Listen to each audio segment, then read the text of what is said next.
وعلى أهل بيته الطيبين الطاهرين واللعنة الدائمة على أعدائهم أجمعين. أما بعد، فقد قال الله تبارك وتعالى في كلامه الحميد وفرقانه المجيد قوله الحق وهو أصدق القائلين. بسم الله الرحمن الرحيم.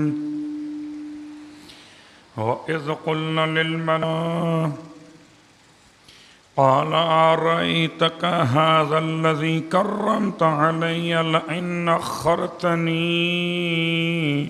إلى يوم القيامة لأحتنكن ذريته إلا قليلا. قال اذهب فمن تبعك منهم فإن جهنم جزاؤكم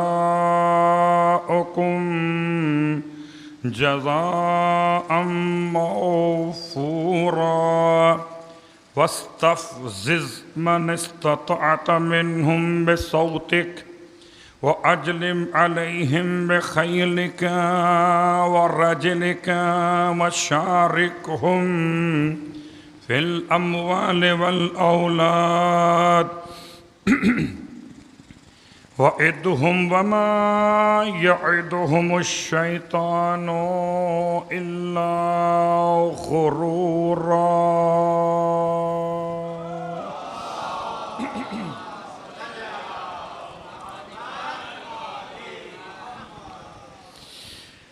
تمام تعریفیں اس خدائے بزرگ و برتر کے لیے کہ جس کی رحمتوں کے نتیجے میں سانسوں کی آمد و رفت جاری و ساری ہے.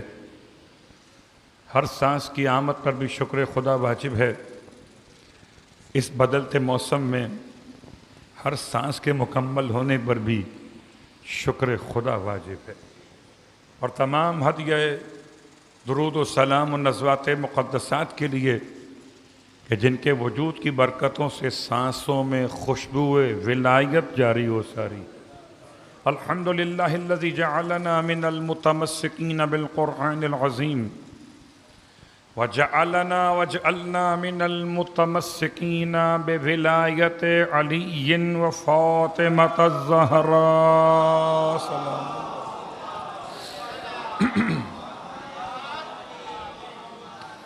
عظم اللہ اجورنا و اجورکم بمصابنا بالزہرہ صلوات اللہ علیہا وجعلنا وإياكم إن شاء الله من الطالبين بثأرها مع ابنها الإمام المهدي من آل محمد علیہ السلام. اما بعد، السلام علیکم ورحمۃ اللہ وبرکاتہ. شکر خداوند زہرا و ابیہا و بالہا و بنیہا کہ اس نے ماہ جمادی الاولی یا ماہ جمادہ الاولی کہ یہ جمعہ نصیب فرمایا. دوسرا جمعۃ المبارک اس کا احسان ہے کہ اس نے عبادت کا ذوق اور شوق عطا کیا. اس کا احسان ہے کہ اس نے فرصت کے لمحات بخشے. اس کا لطف و کرم ہے کہ پریشانیوں سے نکال کر اپنی اطاعت کے لیے ہمارا اور آپ کا انتخاب کیا. پروردگار، شکریہ ادا کرتے ہوئے تجھ سے یقین رکھتے ہیں کہ مالک جیسے تو نے یہاں پہنچایا ایسے صحن مسجد حرام میں جب فرزند زہرا آواز دیں تو ہمیں اسی انداز سے سب سے پہلے پہنچنے والوں میں شامل فرما. پروردگار، چہرے امام زمان علیہ الصلاۃ والسلام کی زیارت کو ہماری آنکھوں کا سرما قرار۔ پروردگار قلب امام زمان کو ہم سے راضی و خوشنود فرما، کوئی اور راضی ہو کہ نہ ہو، حجت خدا راضی ہو جائے۔ ہمیں امام علیہ السلام کی دعائیں، محبتیں، رحمتیں، شفقتیں نصیب فرما۔ ہمیں امام علیہ السلام کے قدموں پر اپنی جان، اپنے اہل اور عیال، اپنے تمام تر اموال قربان کرنے میں کی توفیق عطا فرما۔ امام زمانہ علیہ السلام کے ظہور میں تعجیل فرما۔ صلوات پڑھ لیں محمد اور آل محمد۔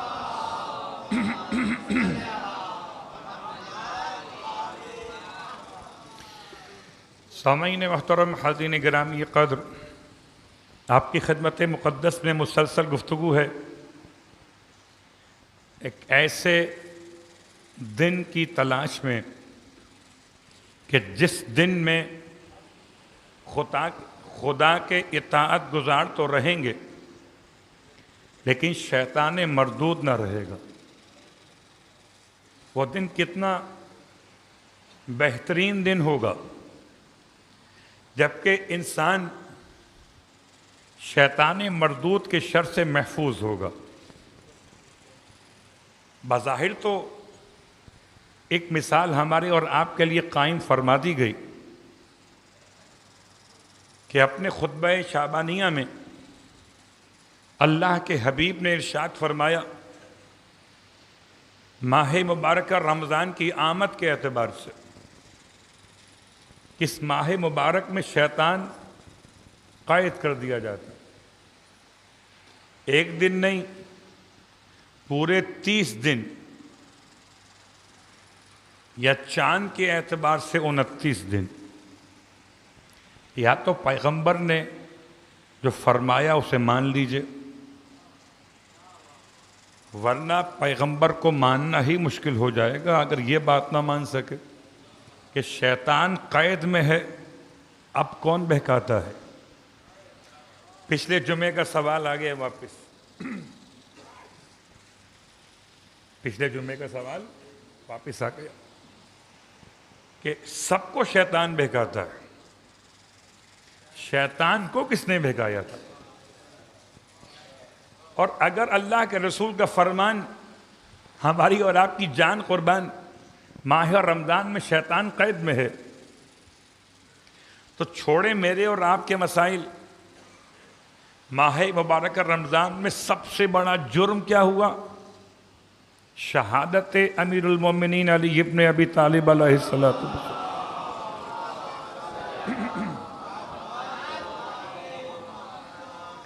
نام ہے عبد الرحمن، باپ کا نام ملجم، قبیلے کا نام مراد المرادی۔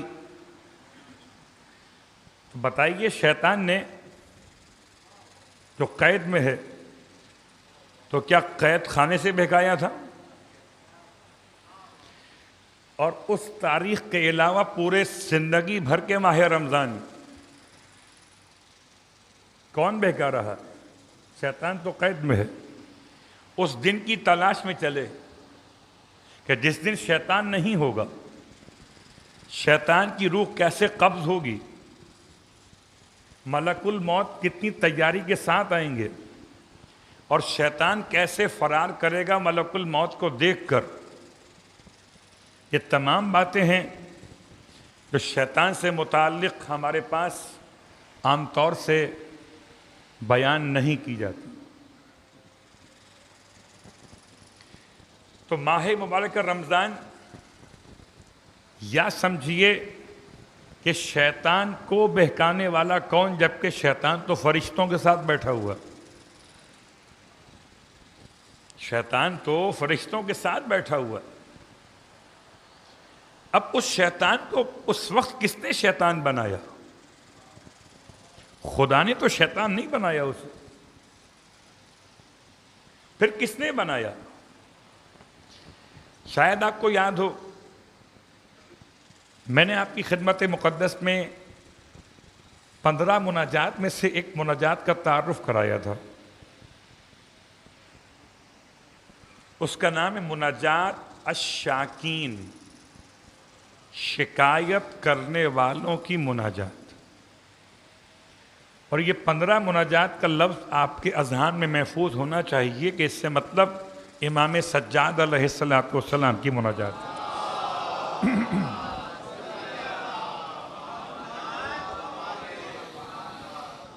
امام علیہ السلام نے ان 15 مناجات میں سے ایک مناجات ایسی ہے جس میں عبدیت کو سکھایا، ربوبیت سے اپنے معاملات کی شکایت کرنا۔ ان میں سے امام نے 4 عنوانات قرار دیے کہ انسان کو چاہیے ان 4 کی شکایت رب سے کرے، مگر نہ عزیز رشتہ داروں کی، نہ محلے کے پڑوسیوں کی، نہ اسکول کے دوستوں کی، نہ دیگر افراد کی۔ پھر کس کی؟ 4 چیزیں۔ ان میں سے سب سے پہلی چیز شیطان نہیں ہے۔ ان 4 میں ایک شیطان ہے، مگر نمبر 1 پہ نہیں ہے، شیطان نمبر 2 پہ ہے۔ عجیب اتفاق ہے، 2 نمبر کا وہ شیطان کا وہ بات تو ایک ہے۔ کچھ سلسلہ خدا نے ایسا بنا دیا ہے کہ اب نمبر کی پہچان بھی نام لیے بغیر ہو جاتی ہے۔ نمبر 2 ان 4 میں سے شیطان۔ نمبر 1 نفس امارہ، جس نے شیطان کو بھی مارا۔ سوال کا جواب آ گیا۔ وَمَا أُبَرِّئُ نَفْسِي إِنَّ النَّفْسَ لَأَمَّارَةٌ بِالسُّوءِ إِلَّا مَا رَحِمَ رَبِّي۔ حضرت یوسف علیہ السلام کا جملہ، قرآن کا حصہ۔ میں اپنے نفس کو بری الذمہ قرار نہیں دیتا، کیوں کہ ان النفس لأمارۃ بالسوء، کہ بے شک یہ نفس ابھارتا ہے برائی کی طرف۔ الا، ہاں اگر بچ سکتا ہے انسان تو ما رحم ربی، اگر پروردگار میرا مجھ پر رحم کر دے۔ تو شیطان کو شیطان بنایا اس کے نفس امارہ نے، اس کے گھمنڈ نے، اس کے غرور نے، اس کے قیاس نے۔ اور اسی لیے آج آپ کی خدمت میں سورہ بنی اسرائیل کی 4 آیتیں پڑھی، ترجمہ ان کا آپ کی خدمت میں، آیت نمبر 61۔ اور یاد کریں جب ہم نے فرشتوں سے کہا، تو یہ خدا فرما رہا، جب ہم نے فرشتوں سے کہا کہ آدم کو سجدہ کرو تو سب نے سجدہ کیا سوائے ابلیس کے۔ اس نے کہا، کس نے کہا؟ ابلیس نے، کہ کیا میں اسے سجدہ کروں جسے تو نے مٹی سے پیدا کیا؟ کیا میں اسے سجدہ کروں جسے تو نے مٹی سے پیدا کیا؟ پھر کہا آیت نمبر 62 کہ مجھے بتاؤ اے پروردگار، مجھے بتا یہی ہے وہ شاہکار کہ جسے تو نے مجھ پر فضیلت دی ہے۔ حضرت آدم کی طرف اشارہ کرتے ہوئے شیطان خدا سے گفتگو کر رہا ہے۔ اگر تو نے مجھے قیامت کے دن تک مہلت دے دی تو قلیل تعداد کے سوا میں اس کی ساری اولاد کی جڑیں ضرور کاٹ دوں گا۔ میں ترجمہ کر رہا ہوں آیت کا، سورہ بنی اسرائیل آیت نمبر 62۔ آپ چاہیں جا کے خود پڑھ لیجئے گا۔ میں اس کی ساری اولاد کی جڑیں سوائے قلیل تعداد ضرور کاٹ دوں گا، مگر اگر تو نے مجھے قیامت تک کی مہلت دے دی. اب یہ تو بات تھی آیت نمبر 62 تک. اب آئیے 63 نمبر کی آیت. اللہ تعالیٰ نے ارشاد فرمایا دور ہو جا. کس سے فرمائے؟ شیطان سے. کہ ان میں سے آدم کی ذریت و اولاد میں سے جو کوئی تیری پیروی کرے گا تو تم سب کے لیے. تو خدا نے پیروی کرنے والوں کو جس کی پیروی کریں اس کے ساتھ ہی مشہور کر دینا. پیروی کرنے والوں کو جس کی پیروی کریں اس کے ساتھ ہی. تو ان میں سے جو کوئی تیری پیروی کرے گا تو تم سب کے لیے. خدا نے اسی جملے میں شیطان کے ساتھ جمع کر دیا ہے شیطان کے پیروی کرنے والے آدمیوں کو. آدم کی اولاد سب کے لیے جہنم کی سزا ہی یقیناً مکمل سزا ہے.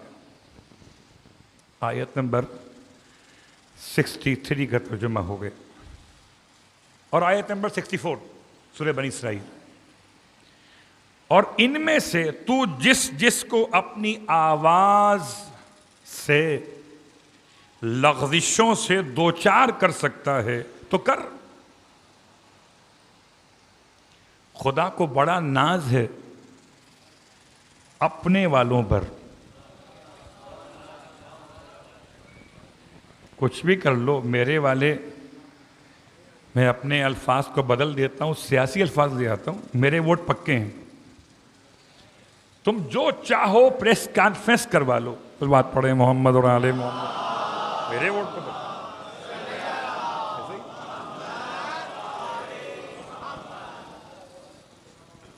میرے ووٹ پکے. اگلا جملہ سیاسی پڑھ لو. یہ کہا جاتا ہے نا کہ کوئی سیاسی شخصیت بڑی قداور ہو جاتی ہے تو کہا جاتا ہے جناب یہ تو اب ایسے مقبول ہو گئے کہ اگر کسی کھمبے کو کھڑا کر دیں الیکشن میں تو لوگ کھمبا دیکھ کے ووٹ نہیں دیں گے, اسے دیکھ کے ووٹ دے دیں گے. ہے جملہ یہ نہیں ہے نا؟ میں نے کھمبا ہی کہا, کچھ اور نہیں کہا ہے. گویا اگر دنیا پرست لوگ کسی دنیا پرستی میں کسی انسان کو فالو کرنے پر آئے تو اس کے کھڑے کیے گئے کھمبے کو ووٹ دے دیں. اور جب بات آئے حجت خدا کے نمائندوں کی تو کہتے ہیں یہ ایرانی ہے, یہ تورانی ہے, یہ افغانستان. صلوات پڑھے محمد اور آل محمد. جی ہے یا نہیں؟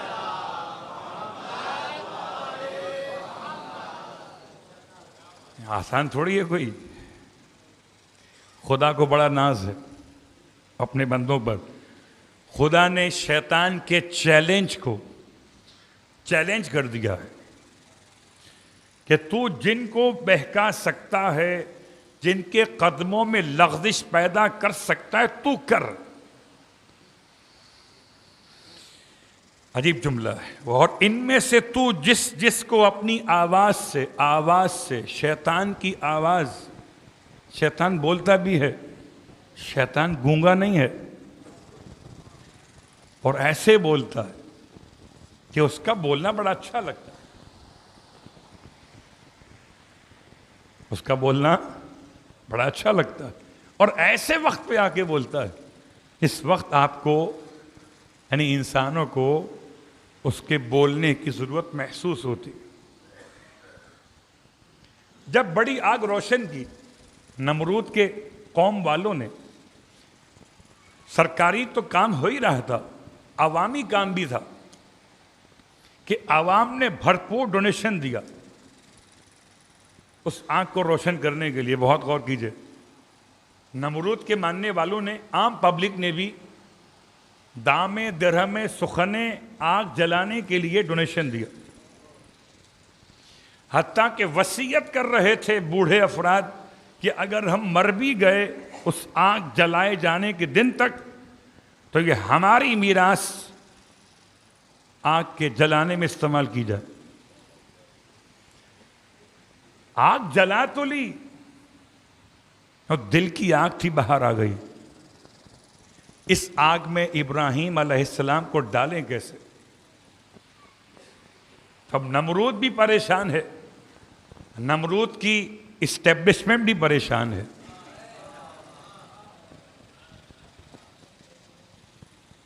میں نے اضافہ کر دیا ہے نمرود کے لفظ کا, ٹھیک, پریشان انتظامیہ کی. اور نمرود کے جو عوام ہیں, اس کے ہم آواز, اس کی قوم والے, وہ پریشان ہیں کہ آگ تو جلا دی ہے, اس آگ میں ابراہیم کو ڈالیں کیسے؟ ایسے میں حضرت شیطان لعنت اللہ علیہ تشریف لائے شکل انسان میں.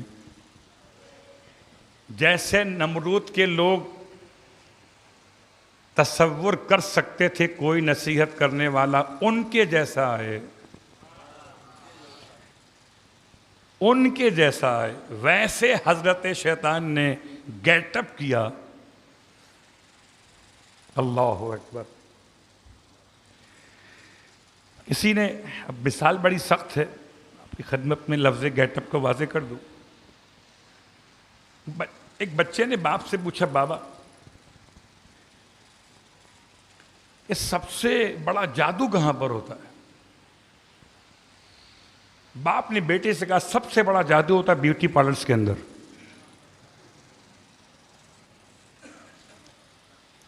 سب سے بڑا جادو کہاں ہوتا ہے؟ بیوٹی پارلرز کے اندر. بیٹا حیران ہوا, بابا یہ کیسے آپ نے کہہ دیا؟ کہا بیٹا جانے سے پہلے شکل اور ہے, آنے کے بعد شکل اور. گیٹ اپ, شیطان نے ایسا گیٹ اپ کیا کہ نمرودی سمجھے کہ ہمارا اپنا آ گیا ہے. ذرا خیال کیجئے, کوئی بھی آ سکتا ہے شیطان کے روپ میں, یہ شیطان کسی کے روپ میں آ سکتا. اور آنے کے بعد شیطان نے کہا پریشانی کیا ہے بھائی, ڈالو ابراہیم کو آگ میں. کہ ڈالیں کیسے؟ آگ بڑی اونچی ہے, ہمارے پاس پوری گورنمنٹ کے پاس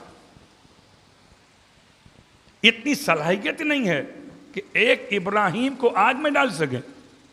یہ کیا مشکل بات ہے, ہم تمہیں بتاتے ہیں کیسے ڈالنا ہوگا. ابراہیم تو نہیں جلیں گے, لیکن شیطان نے نمرود کی قوم کو جلانے کا پورا انتظام کر دیا. بات واضح ہو رہی ہے؟ ابراہیم تو نہیں جلیں گے, شیطان کو بھی معلوم ہے, لیکن یہ قوم جہنم میں جائے گی کیسے؟ شیطان کے ایک مشورے نے اس کا کام اتنا آسان کیا کہ اتنی بڑی پبلک, وہ کہتے ہیں نا کہ کیا ہی کیا ہے شیطان نے, خالی ماچس دکھائی ہے. اور کیا کیا؟ آگ تو لگائی آدم کی اولاد نے, بناؤ منجنیق. اور منجنیق اس زمانے میں بہرحال لوگ سمجھ سکتے تھے, یا شیطان نے نقشہ پورا بیان کیا کہ یہ ایک جنگی اسلحے کے طور پہ استعمال بعد میں ہوئی, کہ اس پر بٹھا کر فائر کرو ابراہیم کو. جب فائر کرو گے تو قریب جائے بغیر ابراہیم آگ کے اندر پھینک دیے جائیں گے. آیت کے الفاظ کا ترجمہ کر رہا تھا, تو جس کو اپنی آواز سے لغزشوں سے دوچار کر سکتا ہے کر, اور اپنے سواروں کو, عجیب جملہ, یہ حدیث نہیں پڑھ رہا, یہ سورہ بنی اسرائیل کی آیت نمبر 64 کا ترجمہ پڑھ رہا. اپنے سواروں کو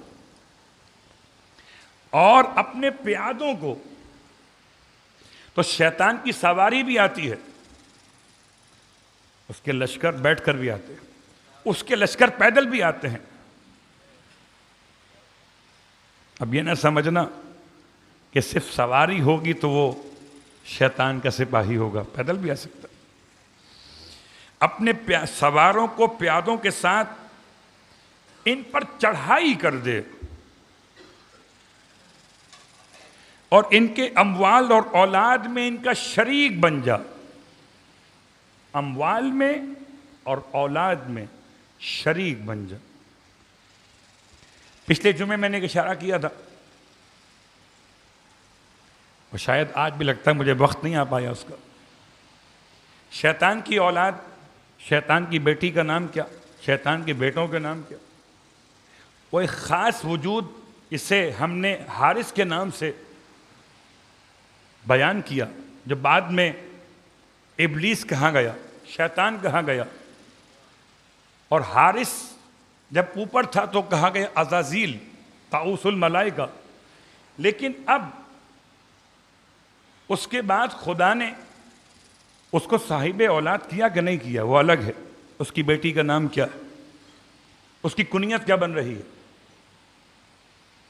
لیکن ایک شیطان کا مسئلہ یہ کہ یہ اولاد آدم میں سرائیت کرتا ہے. شارکہم فی الاموال والاولاد.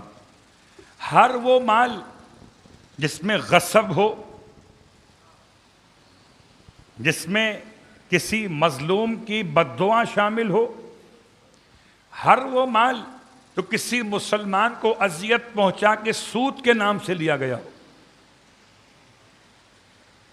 ہر وہ مال جس میں انسان نے حلال و حرام کی کوئی تمیز نہ کی ہو، وہ مال انسان کا بھی ہے اور شیطان کا بھی ہے.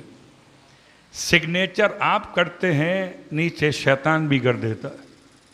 اس کے بغیر تو چیک کیش ہوگا ہی نہیں. خدا کہہ رہا ہے شارکہم فی الاموال، شریک ہو جا ان کے اموال میں. اسی لیے خدا کے حبیب نے صدقات و خیرات و زکوٰۃ، خمس اور مالی واجبات کے نام سے مال کو پاک کرنے کا طریقہ بتایا. اب مال جب پاک کر لو گے تو شیطان کی مشارکت مال سے ختم ہو جائے گی. شیطان کبھی مال مزکا میں حصہ نہیں لے سکتا، شیطان کبھی مال مخمس میں حصہ نہیں ڈال سکتا. اگر آپ چاہتے ہیں کہ اپنے مال کو پاک کریں شیطان سے، تو جو خدائی واجبات ہیں مال کے ادا کر لیں. بات واضح ہو گئی. مال کی بات ہے، اور عجیب سی بات ہے. سوچیے گا، صلوات پڑھیں محمد اور آل محمد.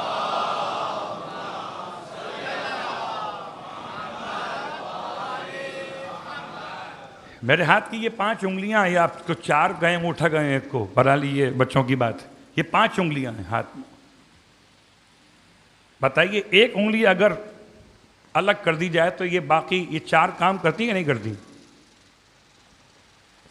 کہ یہ ایک انگلی نکال کے 4 کام کر سکتی ہیں. انسان معذور نہیں ہو جاتا ایک انگلی کے کٹنے سے. تو اگر انسان کی مال بچت 5 کہی جائے، اس میں سے ایک حصہ مال کو پاک کرنے کے لیے انسان نکال دے، تو باقی 4 حصے تو موجود ہیں کھانے کے لیے. ایسا نہیں کہ خدا نے سارا مال آپ سے کہا ہو کہ سب کا سب پاک کرو، اور ایسا پاک کرو کہ سب کا سب زکوٰۃ کے نام پہ دے دو. نہیں، ایسا نہیں. پھر پاک کرنے کا فائدہ ہی کیا ہوا؟ سارا ہی دینا ہے تو کیا ایک حصہ؟ کتنا مختصر. اللہ اکبر. تہران کا غالباً واقعہ بیان کرتے ہیں علماء. ایک شخص کی اولاد نے اپنے باپ سے پوچھا کہ بابا یہ کاروبار تو بہت چل رہا ہے ہمارا، مگر گھر میں اتنی ریل پیل محسوس نہیں ہوتی جتنی ہونی چاہیے. پروفٹ تو بہت ہو رہا ہے، مگر پروفٹ کے ہونے کے باوجود ہم ویسے ریل پیل محسوس نہیں کر رہے گھر کے معاملات میں، یا بالفاظ دیگر عیاشی نہیں کر پا رہے. باپ نے کہا جب میں مر جاؤں گا تو اس سوال کا جواب تمہیں مل جائے گا. اپنے مرنے سے پہلے باپ نے وصیت میں لکھا کہ جب میں نے خمس کے مسئلے کو پڑھا کہ سارے معاملات، سارے اخراجات نکالنے کے بعد جو خالص بچت سیونگ، اپنے سارے خرچے مائنس کر دیجئے، پھر اس کے بعد بھی جو بچ جائے، کھانے کے بعد، پینے کے بعد، پہننے کے بعد، اوڑھنے کے بعد، پھر جو بچ جائے اس کا 5واں حصہ. تو میں نے سوچا، وہ کہتا ہے تاجر، میں نے سوچا کہ یہ شریعت کا پیغام ضرور ہے، مگر میرا دل چاہتا ہے میں اس کو الٹا کر دوں کہ میں 4 حصے وہاں دے دوں، 1 حصہ اپنے پاس رکھوں. اب آگے تمہاری مرضی ہے، شریعت پہ جیسے چاہو عمل کرو. یہ تو میرا عقیدہ تھا کہ میں 5ویں حصے کے بجائے کہ وہاں دیتا 5واں حصہ خدا کی راہ میں نے 4 حصے خدا کی راہ میں دیے، 1 حصہ اپنے لیے رکھا. اس لیے تمہیں گھر میں صلوات پڑھے محمد اور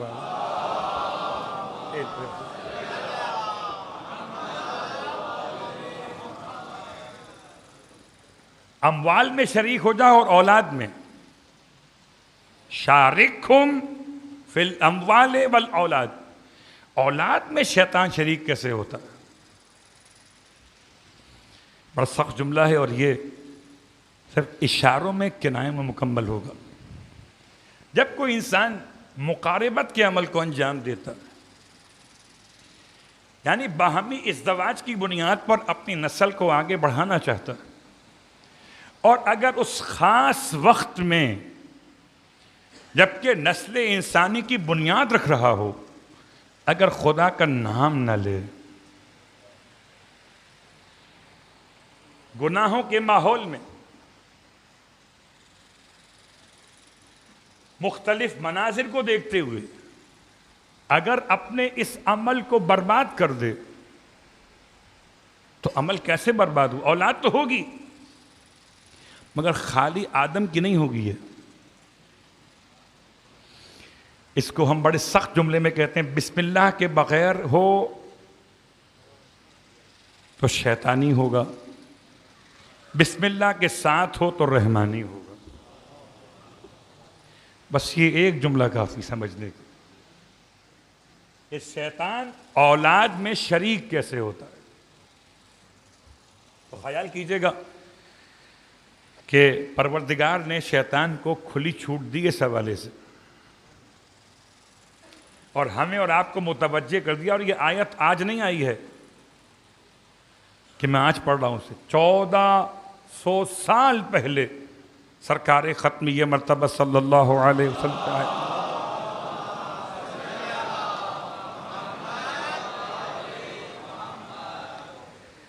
وَإِدْهُمْ، شریک ہو جا، آواز سے بہکا، اپنے پیادوں سواروں کو ان پر کھول دے، چڑھائی کر دے، اور ان سے جھوٹے وعدے کر.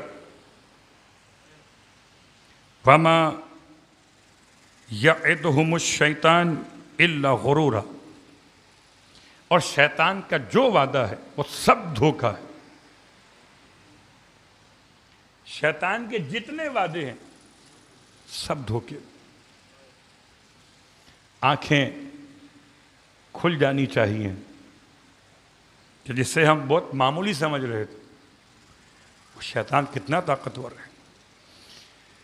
اور آئیے آج کی حد تک بات کو یہاں روکتے ہوئے حالات و واقعات کے اعتبار سے فلسطین اور غزہ کے معاملات میں شہادتیں بڑھتے بڑھتے اس طرح پہنچ گئیں کہ تقریباً 5000 تو عام لوگ شہید ہوئے اور 6000 سے زیادہ بچے شہید ہوئے اور 4000 خواتین شہید ہوئی. یعنی اگر اب فگر 15000 تک پہنچی ہے تو اس میں سب سے زیادہ شہادتیں بچوں کی ہیں، اس کے بعد خواتین، اس کے بعد عام لوگ.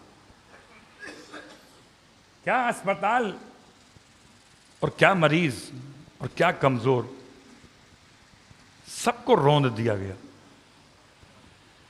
اور اب ساری طاقت استعمال کرنے کے بعد 48 دن ہو گئے. اتنی بڑی فوجی طاقت رکھنے والا شیطانی ملک وہ چیونٹی کی طرح مسلنے آیا تھا، مگر اب سیز فائر پر مجبور ہو گیا.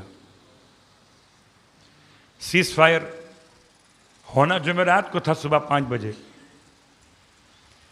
لیکن پاگل پن ایسا ہے کہ بم برسائے جا رہا ہے. یہاں تک کہ پھر آج جمعے کا اعلان کیا گیا کہ جمعے کے دن صبح 7 بجے سے لے کر سیز فائر 4 دن کے لیے، تاکہ قیدیوں کا تبادلہ ہو سکے. بہرحال استقامت اور واقعاً باقی رہ جانے والوں کی ہمت کو سلام، اور یہ صرف اور صرف اہل بیت سے محبت کرنے والوں کی معاونت کا نتیجہ ہے. ورنہ بھلا کہاں حماس کے عام مجاہدین اور کہاں اسرائیل کی آرمی. یقیناً جو خدا کے نام سے قیام کرتے ہیں اور خدا کی محبت میں جو میدان میں آتے ہیں، اور جب بھی کبھی میدان سمجھ میں آتا ہے تو علی ابن ابی طالب سمجھ میں آتے ہیں.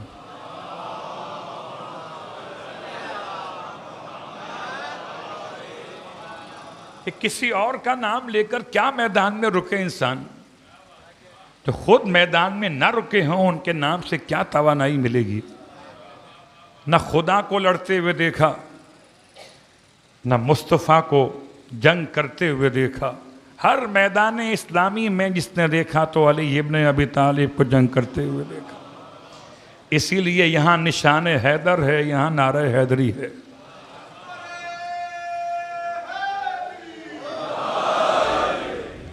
آئیے خدا کی بارگاہ میں دعا کرتے ہیں کہ پروردگار بحق زہرا و ابیہا و بالہا و بنیہا تمام مظلوموں کی داد رسی فرما، تمام ظالموں کو ان کے عبرتناک انجام تک پہنچا. پار اللہ واسطہ محمد اور آل محمد کا وقت قبولیت دعا ہے. جہاں جہاں اہل ایمان مشکلات میں ہیں، جہاں جہاں اہل اسلام مشکلات میں ہیں، سب کی مشکلات دور فرما. بار اللہ واسطہ محمد اور آل محمد کا ایام عزائے فاطمہ قریب ہیں. پروردگار ان ایام عزائے فاطمہ کو ایام امام زمان سے متصل فرما، اور ہم سب کو امام علیہ الصلاۃ والسلام کے ادنا ترین خدمت گزاروں میں شامل فرما. اعوذ باللہ من الشیطان اللعین الرجیم. بسم اللہ الرحمن الرحیم.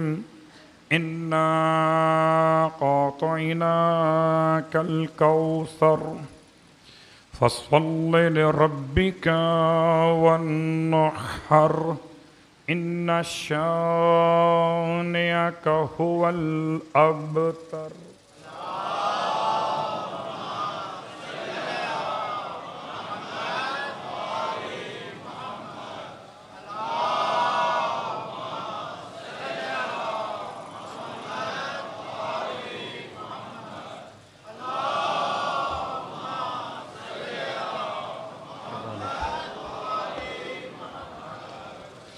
اعوذ باللہ من الشیطان اللعین الرجیم. بسم اللہ الرحمن الرحیم. الحمد للہ رب العالمین. وانت اللہ لا الہ الا انت الکریم المتکرم العظیم. والصلاة والسلام علی محمد صلی اللہ علیہ وسلم نبی الرحمت سید المرسلین وعلی ابن ابی طالب سید الوسیین وفاطمة الزہراء سیدۃ النساء العالمین وحسن المجتبی حجۃ اللہ علی الخلق اجمعین والحسين الشهيد المظلوم وارث أمير المؤمنين وعلي بن الحسين زين العابدين ومحمد بن علي باقر علم الأولين والآخرين وجعفر بن محمد الصادق الصديق والمقتدي بآبائه الصالحين وموسى بن جعفر الكاظم من أولاد النبيين وعلي بن موسى الرضا من عطرة بررة المتقين ومحمد بن علي الجواد ولي المؤمنين وعلي بن محمد السراج المنير إمام الخاشعين والحسن بن علي سيد الأوصياء المنتجبين والخلف القائم المهدي المنتظر الحجة بعد عبائه على خلقك المودي النبيك ووارث علم الواضعين من الوصيين الذي ببقائه بقيت الدنيا وبيمنه رزق الورى وبوجوده ثبتت الأرض والسماء وبه يملأ الله الأرض قسطا وعدلا كما ملئت ظلما وجورا وأجل لنا اللهم ظهورا إنهم يرونه بعيدا ونراه قريبا برحمتك يا أرحم الراحمين.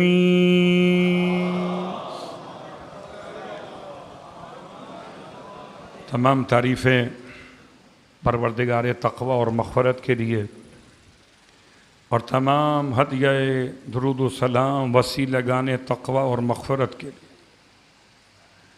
اما بعد اپنے نفس کے لیے اور تمام صاحبان ایمان کے لیے مسلسل یہی پیغام کہ بہت قریب ہے اس دن کی آمد کہ جس دن کے بعد توبہ قبول نہ ہو سکے گی.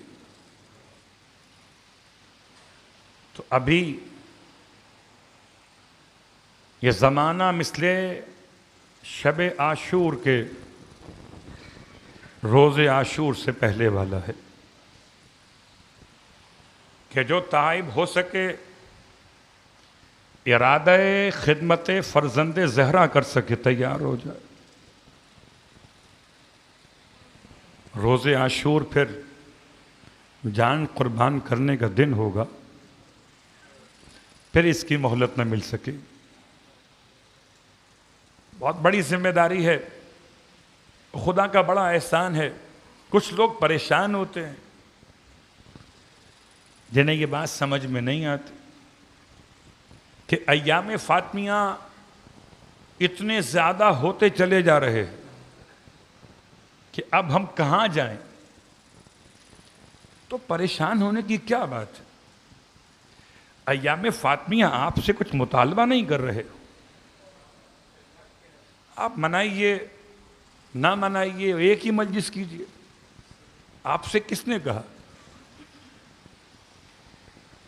رہا سوال یہ کہ کیا شادیاں، کیا خوشیاں اور تقریبات ہو سکتی ہیں؟ اس کی مثال آپ کی خدمت میں عرض کروں.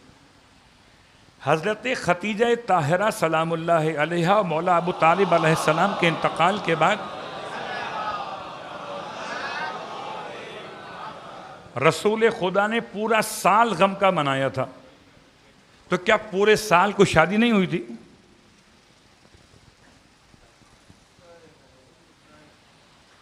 ایسا کیسے ہو سکتا کہ پورے سال میں کوئی عید نہ آئی ہو، پورے سال میں کوئی تقریب نکاح کی نہ ہوئی ہو؟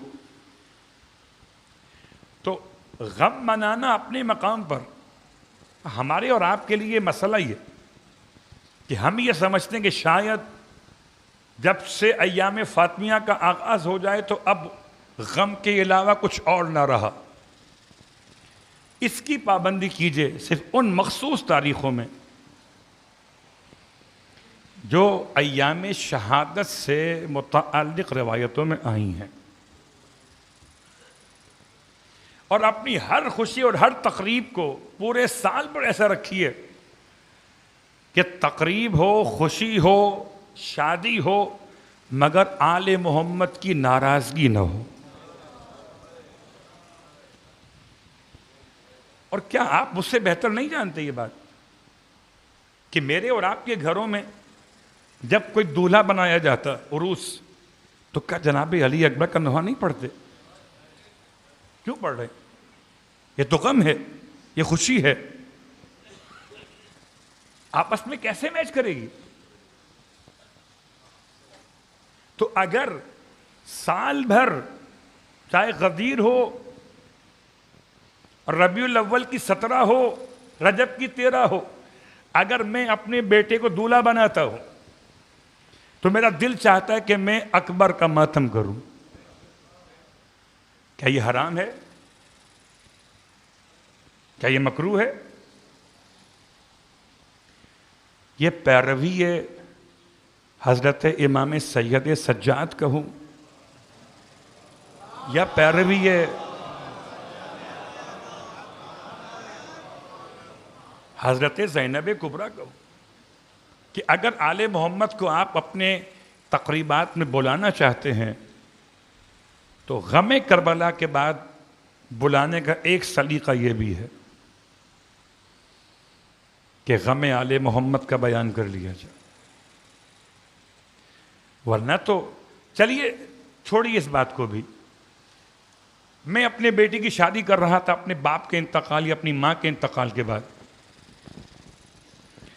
جب میرا بیٹا دولہا بن رہا تھا، مجھے میری ماں کی دعائیں، میرے باپ کا چہرہ سامنے آ رہا تھا، میں رو رہا تھا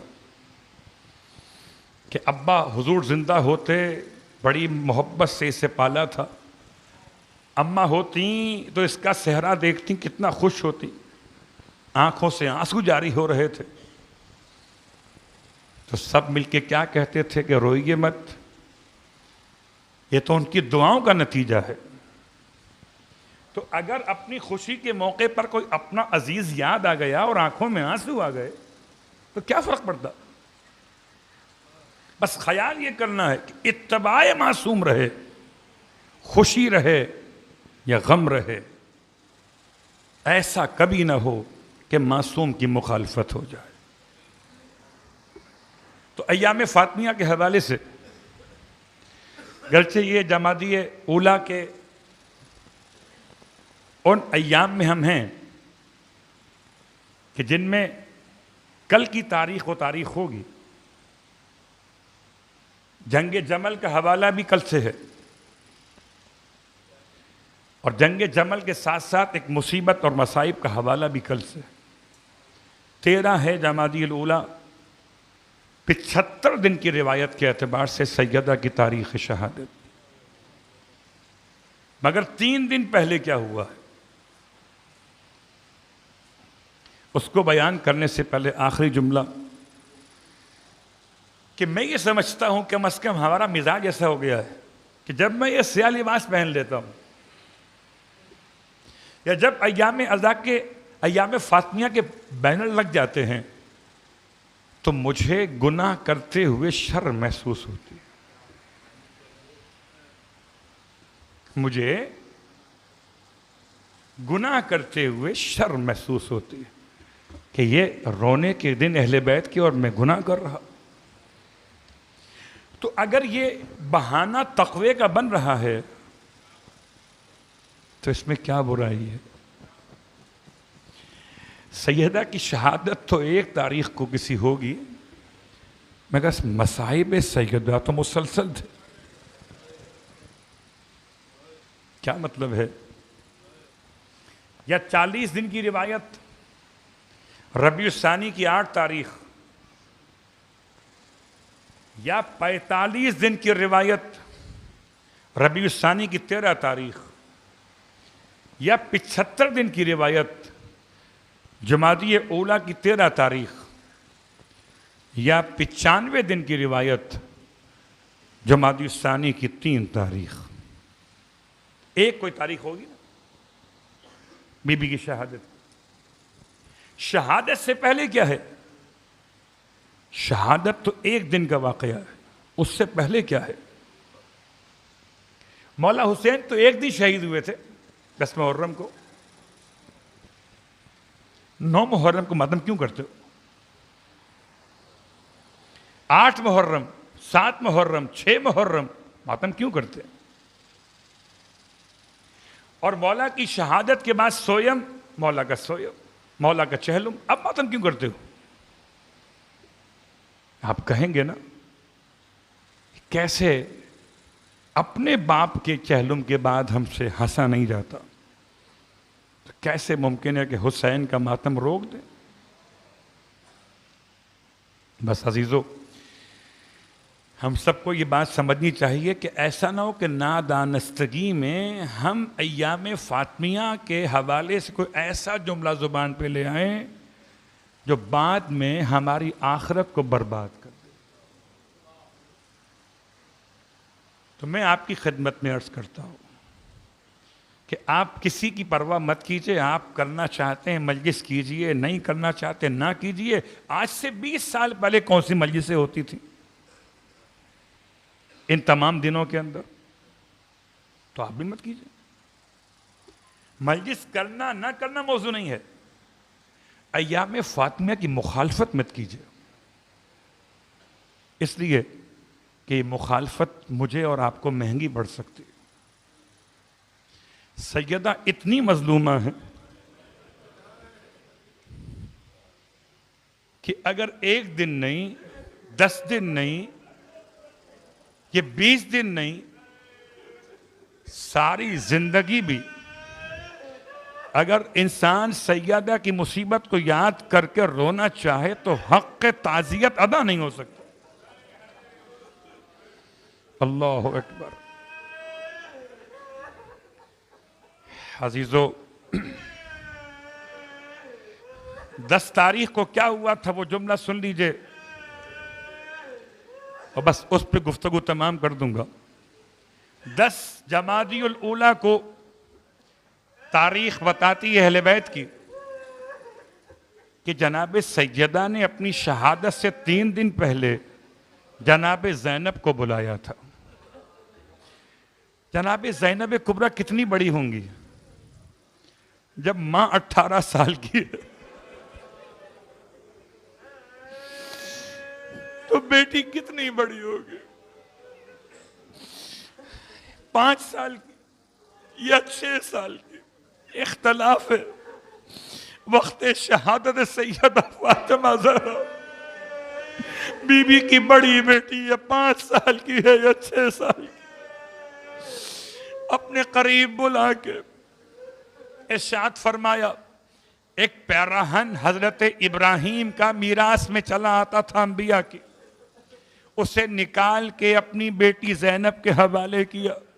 بیٹی ماں تو نہ رہے گی، جس دن تیرا بھائی حسین تجھ سے یہ لباس طلب کر لے، سمجھنا وہ دن تیرے بھائی کی زندگی کا آخری دن ہوگا.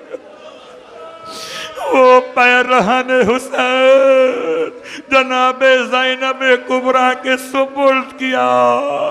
سیدہ فاطمہ زہرا نے جمادی اولیٰ کی 10 تاریخ تھی. ہائے زینب کبریٰ، لباس کو سینے سے لگایا، آنکھوں سے ملا، واہ حسینہ واہ مظلوم.